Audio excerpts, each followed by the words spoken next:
Mi nombre es Hernán Amariz Jiménez, soy cirujano plástico, miembro de la Sociedad Colombiana de Cirugía Plástica, miembro de la Sociedad Ibero-Latinoamericana de Cirugía Plástica y de la ISAP, que es una sociedad internacional que agrega todas las comunidades de cirugía plástica del mundo. Muchos pacientes de otros países, por muchas razones, no solamente el económico, les conviene venir a Colombia. Colombia ha cambiado mucho. Colombia no es lo que se muestra en la prensa. Sí tenemos problemas, no podemos desconocer, tenemos problemas de orden público, pero el orden público no afecta a las grandes ciudades y menos Bogotá. Bogotá es una ciudad de 8 millones de habitantes, una ciudad cosmopolita, una ciudad moderna. Recibimos en este momento muchos pacientes del área del Caribe, o sea, de todas las Antillas, Curazao, Aruba, incluso de Panamá, Centroamérica, y muchos pacientes de Estados Unidos. En su gran mayoría son latinos, pero últimamente hemos visto venir pacientes americanos, anglosajones también, en busca no solamente de la economía, sino también de un mejor tratamiento estético. Es así que semanalmente recibimos pacientes de todos lados, de Curazao, de Panamá, de Miami, de Nueva York, de España, de Madrid principalmente. Nosotros en este momento nos dedicamos 100% a la cirugía estética, que tiene que ver la cirugía estética con el mejoramiento o el embellecimiento de zonas faciales o corporales. En sí, en las zonas faciales nosotros realizamos cirugías para tratar el envejecimiento facial o cirugías para mejorar la compensación o la perfiloplastia en los pacientes.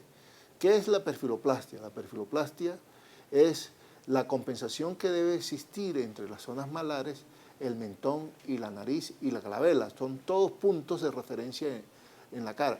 Generalmente es una cirugía que se comienza a hacer desde muy temprana edad. Estamos hablando desde los 15 años.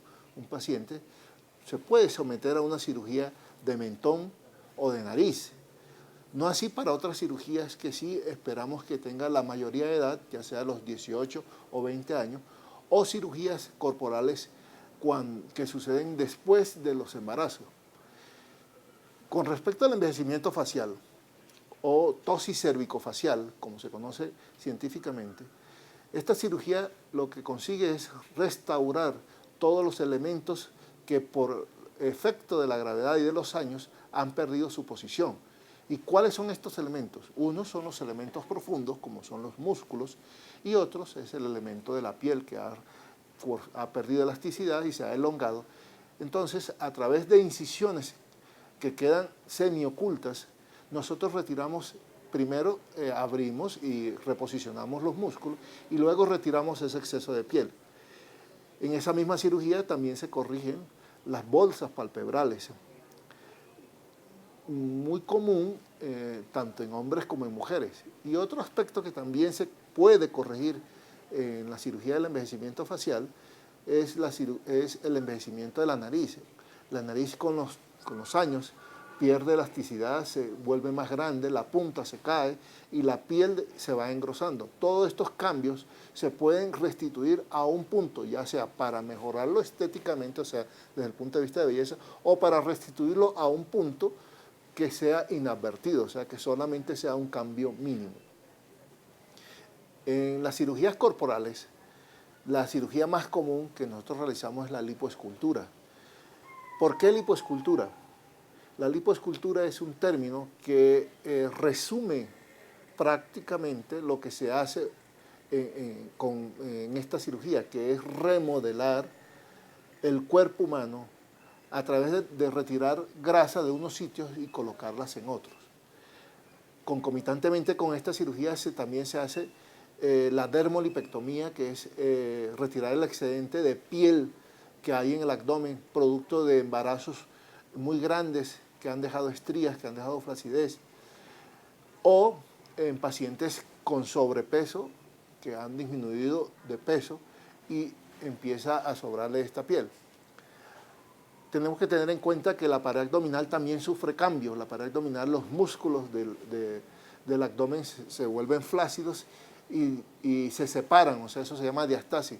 Se hace una cirugía que se llama rafias musculares o comúnmente conocida como amarre de los músculos, que permite restituir la pared abdominal.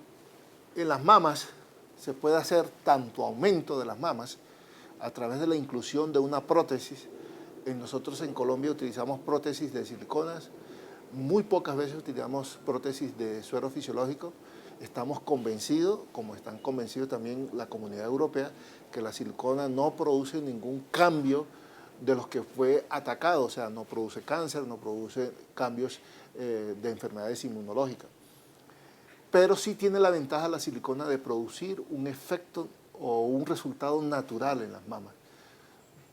El suero fisiológico produce una mama más durita, menos natural, y tiene un poquito más digamos, de complicaciones desde el punto de vista que puede en algún momento perder volumen.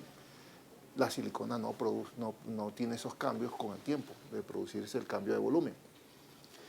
Pero también en las mamas podemos reposicionar todo el tejido, y es lo que se llama también lifting mamario o levantamiento de las mamas, y en menos casos reducirla. Cada día vemos menos casos de reducción mamaria.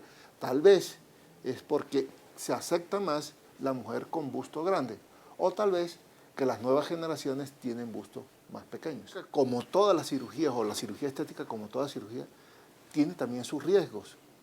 Pero ¿cuál es el tema importante? Aquí el tema importante no es que existan riesgos o que puedan existir complicaciones. Es por ser una cirugía electiva, o sea, una cirugía que es programada, el paciente tiene que ir a cirugía en buenas condiciones quirúrgicas. ¿Qué significa esto? Que su estado general, tanto de laboratorio como exámenes de pulmón, como exámenes de corazón, tienen que estar en condiciones buenas. Además de eso, operar en condiciones de seguridad, o sea, hay muchos elementos para disminuir el riesgo. Nunca podemos hablar de riesgo cero, nunca se puede hablar de riesgo cero, como nunca se puede hablar de riesgo cero en nada en la vida. Pero lo que sí podemos es disminuir los riesgos a casi cero, o por lo menos disminuir los riesgos más comunes, como ¿cuáles son los riesgos más comunes en una cirugía? En toda cirugía.